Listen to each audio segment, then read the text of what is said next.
What happens when an Army unit's accuracy gets worse after installing brand new $4,000 scopes? And why did the general call a 77-year-old groundskeeper to fix what certified technicians couldn't? The impact was 18 inches left and 14 inches low at 300 yards. Sergeant First Class Rodriguez stared at his target through his spotting scope, his jaw clenched so tight it ached. This was impossible.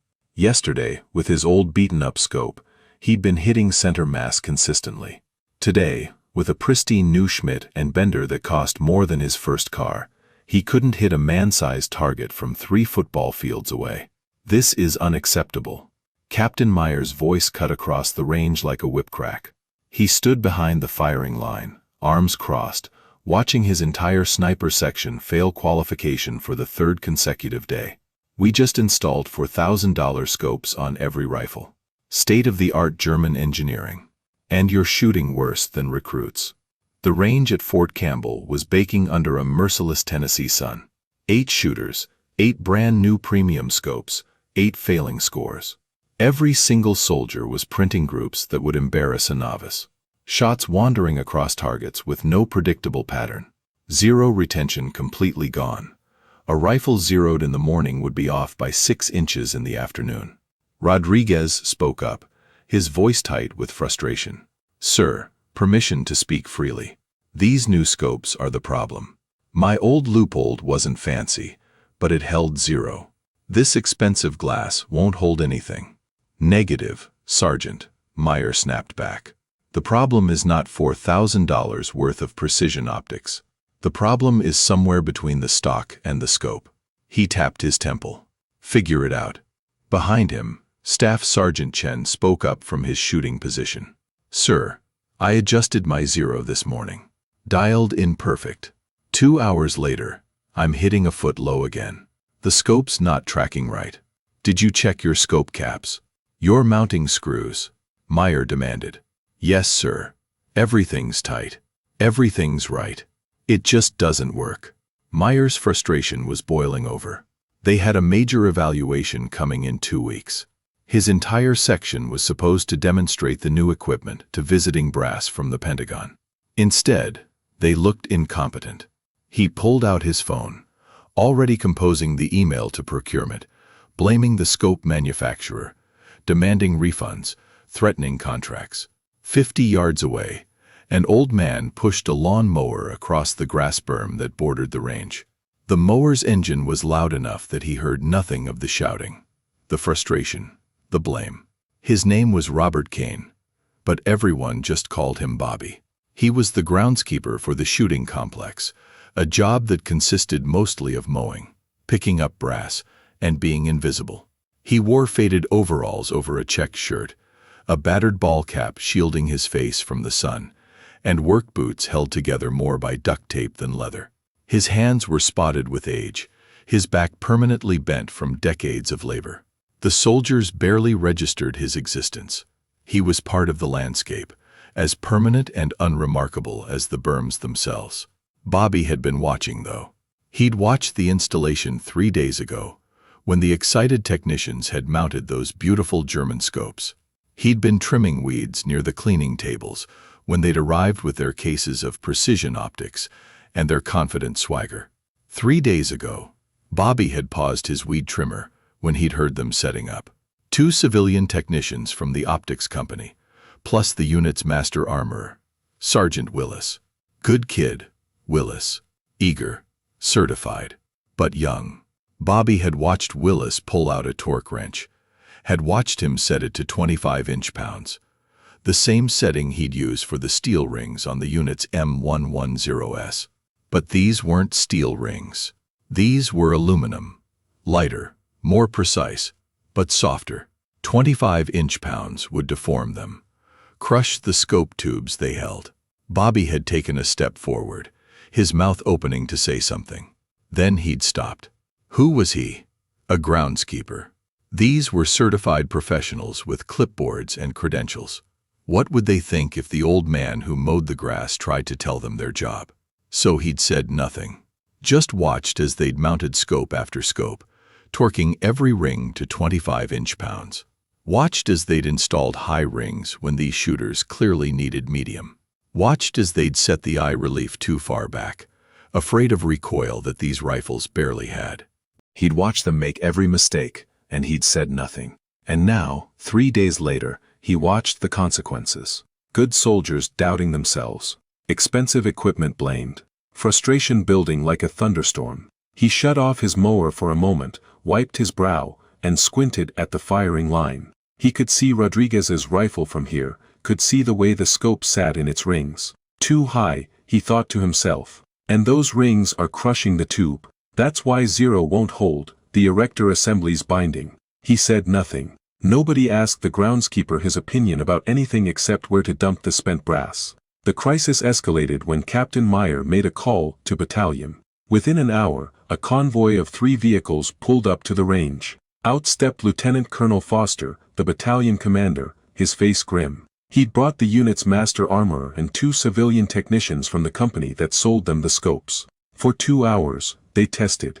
They used laser collimators, shining red beams down the bores and through the scopes, checking alignment.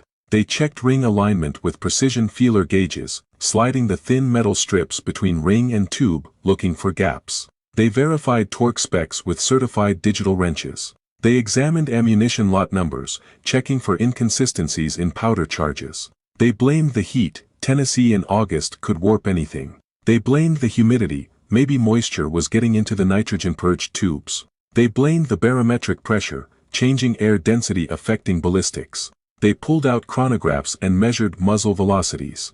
They checked barrel harmonics. They inspected crown wear. Every test came back perfect. The equipment was flawless. It doesn't make any sense, the lead technician said, scratching his head. He was a man in his 40s, confident in his credentials, baffled by the failure. These scopes are perfect. We've tested them in our lab. The mounts are within spec. The rings are certified. There's no mechanical reason for this. His partner nodded. Sir, I've installed hundreds of these scopes. The military's been using them for 5 years without issue.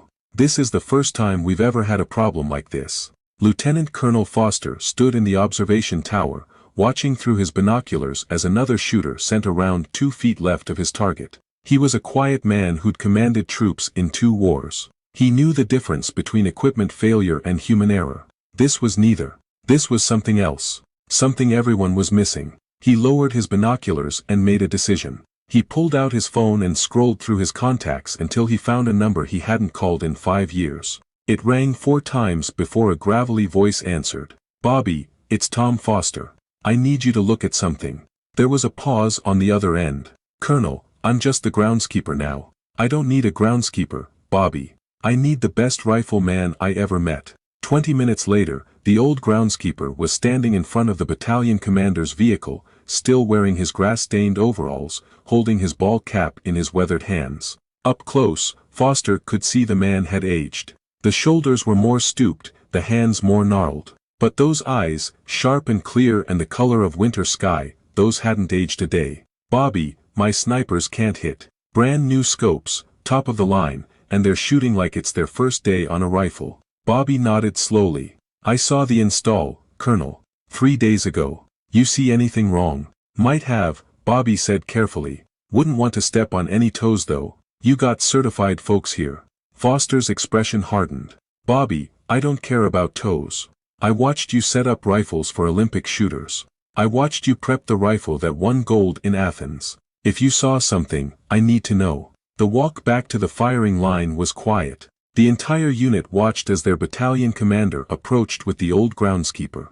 Captain Meyer strode forward, saluting sharply. Sir, we're still trying to diagnose the issue. The civilian techs believe it might be a bad production batch. Captain, Mr. Kane is going to inspect the rifles. Meyer's eyes flickered to Bobby, confusion washing over his face. Sir, with all due respect, this is highly specialized optical equipment. Our certified armorers have already. Your certified armorers, Foster interrupted, his voice dropping to a dangerous quiet, learned their trade in a 2-week course at Aberdeen. This man taught that course. This man was the chief armorer for the Army Marksmanship Unit for 23 years. Before he retired as a master sergeant, he set up the rifles that won 6 Olympic medals. So unless you outrank me, Captain, stand down and let the man work." The silence that fell over the range was absolute. You could hear the flags snapping in the hot breeze. Meyer's face drained of color. He looked at Bobby, really looked at him, for the first time.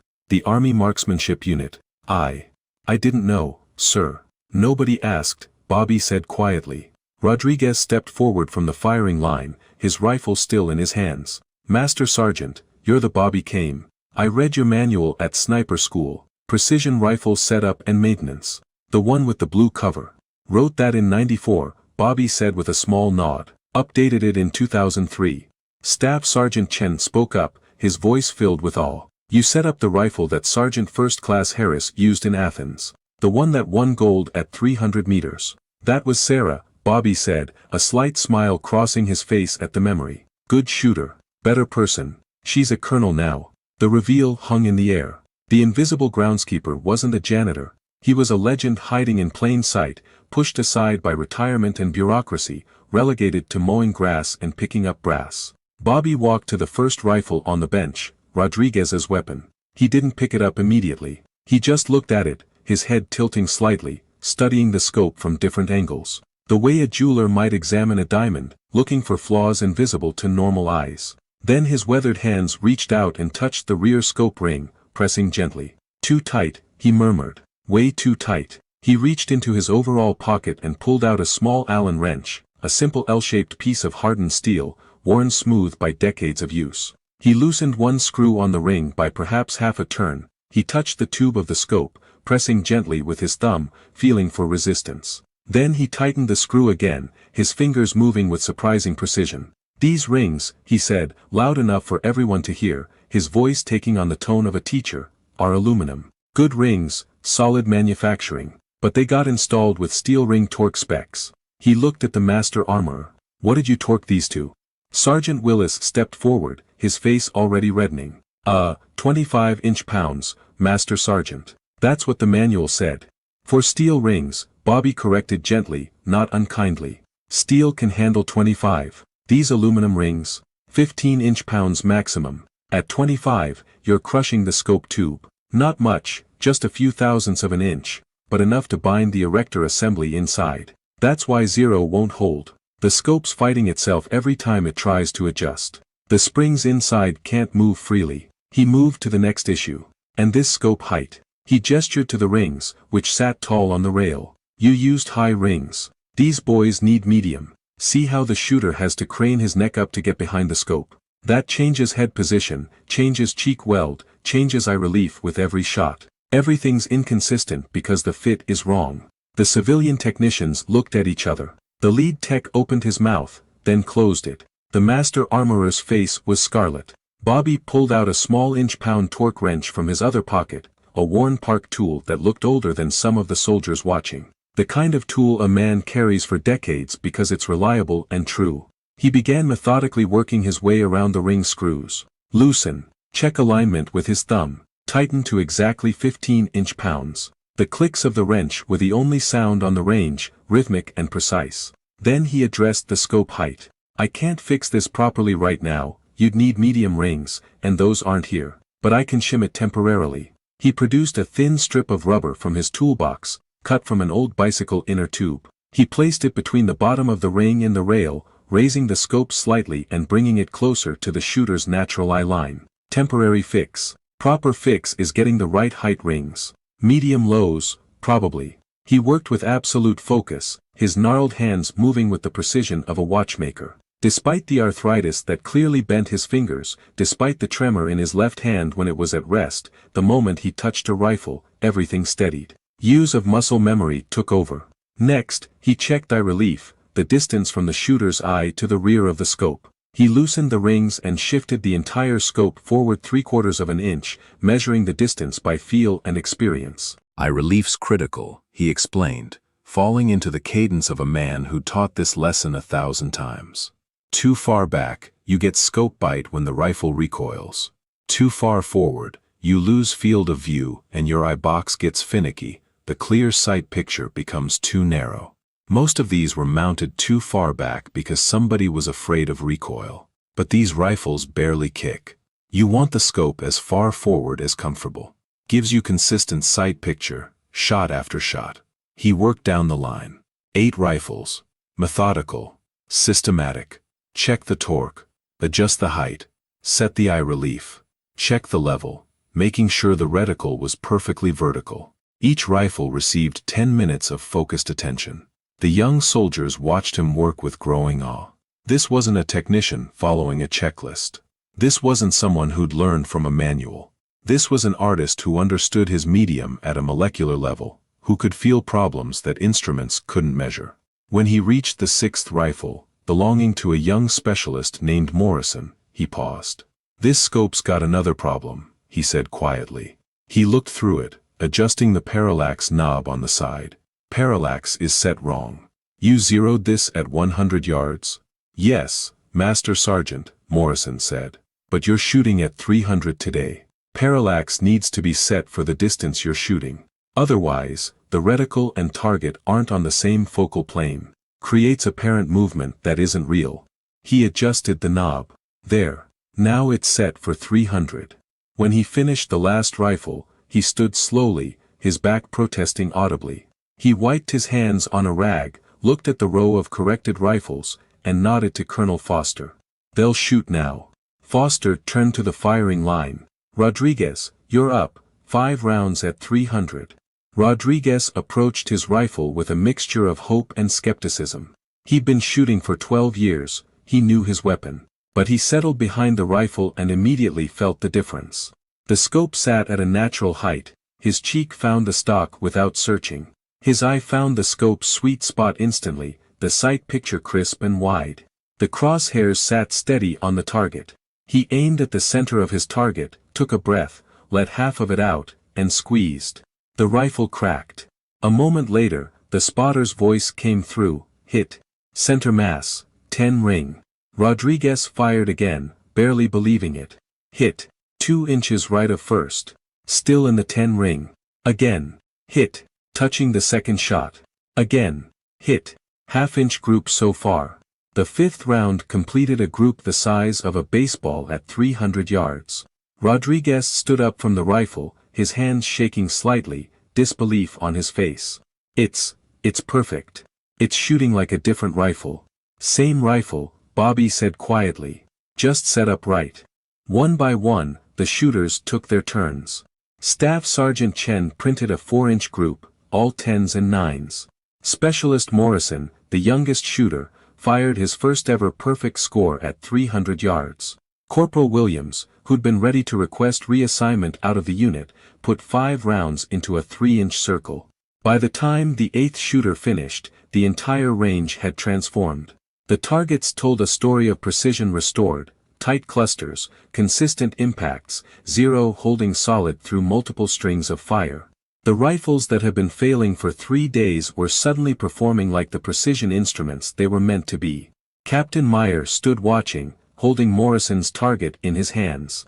5 shots, 5 10s, clustered so tight you could cover them with a quarter. He looked at Bobby with an expression that mixed shame, gratitude, and awe. "Master Sergeant Kane," Meyer said, his voice thick, "I apologize. I was ignorant and disrespectful. There's no excuse for how I dismissed you." Bobby looked at him with eyes that had seen men make mistakes before, that had seen young officers learn hard lessons.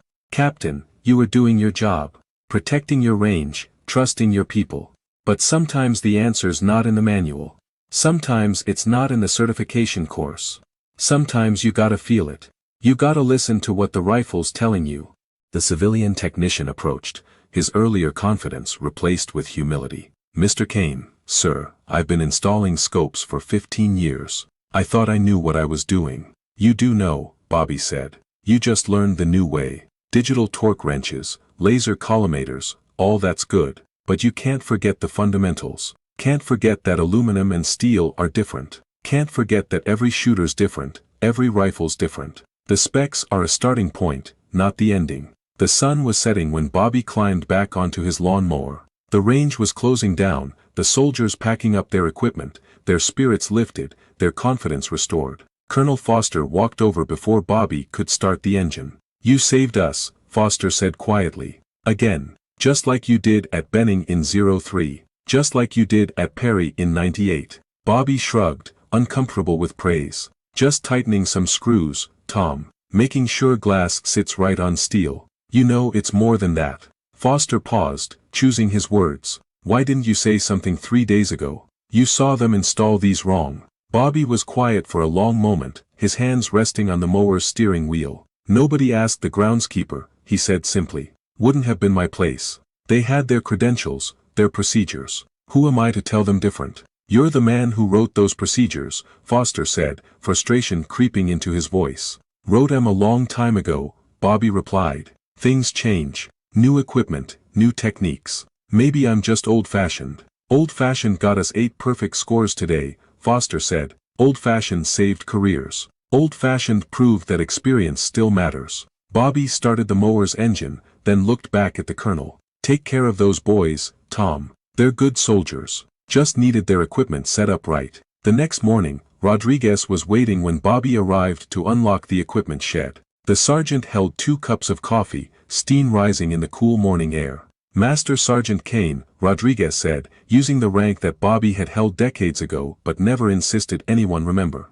I was wondering if you had time. I'd like to learn how to properly mount a scope. The right way. Your way. Bobby took the coffee, a rare smile crossing his weathered face. The kind of smile that said more than words ever could. Son, if you're willing to learn, I'm willing to teach. But I warn you, it's going to take more than one morning. This isn't something you learn from a PowerPoint. By the end of the week, 5 soldiers were spending their evenings in Bobby's small workshop behind the equipment shed. He taught them how to feel for proper ring tension, how to check eye relief without a measuring tape, how to level a scope by instinct and verify it with a bubble. He taught them the old ways that worked before laser collimators and digital torque wrenches. But more than that, he taught them to respect their equipment. To understand that a rifle wasn't just metal and plastic, that a scope wasn't just glass and aluminum. They were precision instruments that deserved patience and attention and, most of all, the willingness to feel and listen. Captain Meyer attended every session, sitting in the back,